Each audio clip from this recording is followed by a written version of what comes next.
Aksi warga yang kembali ingin mengambil paksa jenazah COVID-19 di Makassar berhasil digagalkan aparat TNI Polri dan Satpol PP yang bertugas. Bahkan polisi mengamankan 3 orang untuk dimintai keterangan. Aksi ini pun sempat diwarnai perdebatan antara keluarga jenazah dengan petugas yang berjaga.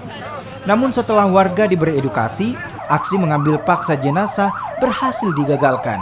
Dan jenazah positif COVID-19 yang meninggal di Rumah Sakit Dadi akhirnya dimakamkan di pekuburan khusus COVID di Macanda, Kabupaten Goa.